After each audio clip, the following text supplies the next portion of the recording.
그렇다면 앞서서 우리는 무역에 대한 개념들을 같이 한번 정리해 보았습니다.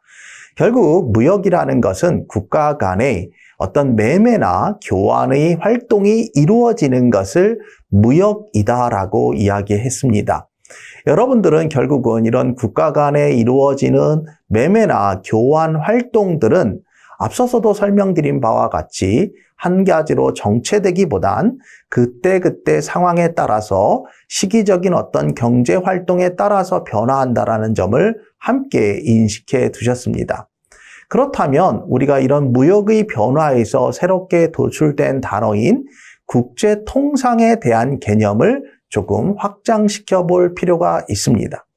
그렇다면 국제 무역이 왜 국제 통상의 개념으로 확대되고 있는지를 먼저 살펴볼 필요가 있습니다. 통상 오늘날 우리가 살고 있는 경제주의 체제를 자본주의 경제자라는 표현들을 쓰고 있습니다. 아마 자본주의 경제라는 표현은 기업의 이윤 추구 활동과 소비자는 소비자의 효용 극대화를 위한 선택의 자유 보장이 이루어지는 경제 체제를 아마 자본주의 경제다라는 점으로 해석하고 있습니다. 누구나 기업은 자신들의 기업의 목표인 이윤 추구 활동을 적극 도모하고 소비자는 자신의 효용 극대화를 위한 선택들을 행하게 되는데 이런 모든 선택의 행위들은 자유롭게 시장에서 이루어진다라는 경제체제를 자본주의 경제체제다라고 이야기를 하고 있습니다.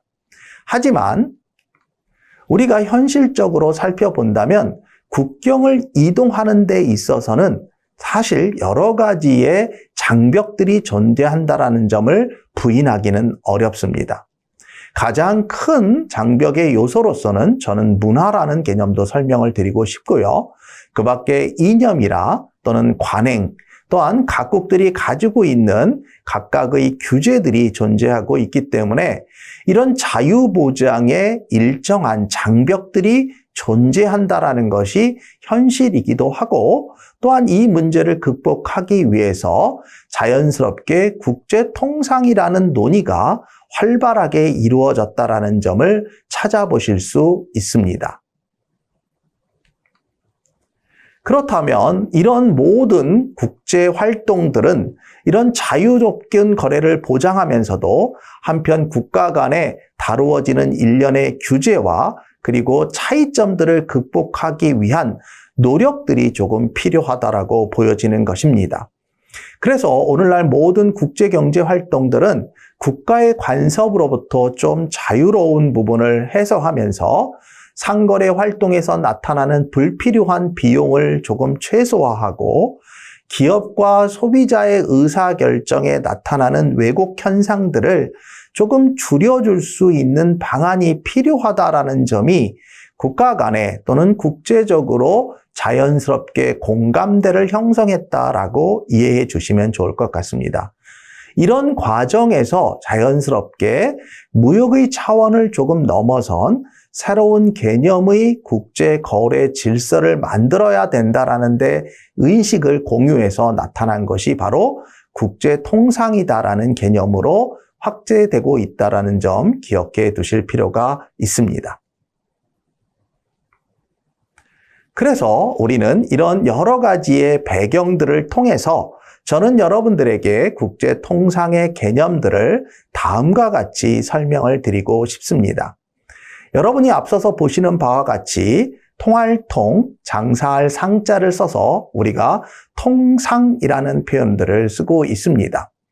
여러분이 단어에서 의미론적으로 확인해 보실 수 있겠지만 상거래를 통하게 하다라는 뜻으로 사용되기도 합니다. 즉, 국가 간의 경제활동을 자연스럽게 트이게 해서 자유로운 경제활동을 촉진하는 모든 정책 행위들을 우리가 통상이다라는 개념으로 설명을 합니다.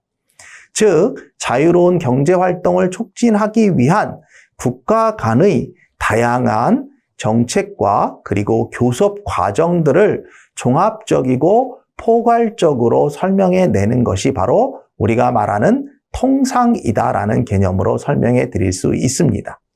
앞서서 우리가 무역이라는 단어에서 통상의 단어로 이전되면서 자연스럽게 무역은 많은 국가 간의 자유로운 매매 교환 활동이라고 한다면 그 교환 활동의 현실적 장벽들을 줄이면서 보다 자유로운 경제 활동을 促진하기 위한 정책이나 또는 교섭 과정이 일어나는 국가 간의 활동을 총칭화한 것을 우리는 통상이다라는 점으로 이해해 주시면 좋을 것 같습니다. 조금 다시 한번 정리해 보자면 국제무역에서 나타나는 어떤 인위적인 장벽들을 어떤 협상이나 협의를 통해서 제거하고 무역의 형태가 원활하게 수행될 수 있도록 하는 국가 간의 모든 노력들을 우리는 통상 국제통상이다라는 개념으로 확인하고 아마 이해해 보실 수 있을 거라 여겨집니다.